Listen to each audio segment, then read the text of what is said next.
కూర్చో. అమ్మా గెట్లుంది? 7,500 కదా అడిగింది మనం. అబ్బా గెట్ల పొరపాటు చేసినామే. 8,000 అడిగినట్లయితే 500 కమిషన్ తీసుకుని 7,500 మనకి ఇచ్చేటోళ్ళు. ఇప్పుడు 500 కమిషన్ తీసుకోవడం వల్ల మనకి 7,000 వచ్చినాయి అక్క. సరే పోదాం. అబ్బా నువ్వు ఒక బాటిల్ రక్తం ఇచ్చినావు అక్క. సాయంత్రం వరకు నేను అబ్జర్వేషన్లో పెట్టి నువ్వు బాగున్నావో లేదో చూస్తారు. ఈ లోపు నువ్వేం చేస్తావంటే తాగుతూ ఉండు, నేను పోయి బావని తోలుకొస్తా. ఈడికా? అబ్బా ఏం కాదు లెక్క, బావని నేను సముదాయిస్తలే. ఇదిగో ఈ లోపు ఇది తాగుతుండు.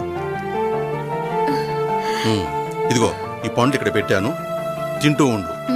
ఎక్కడికి వెళ్ళమాక, ఏడ్నే కూర్చో.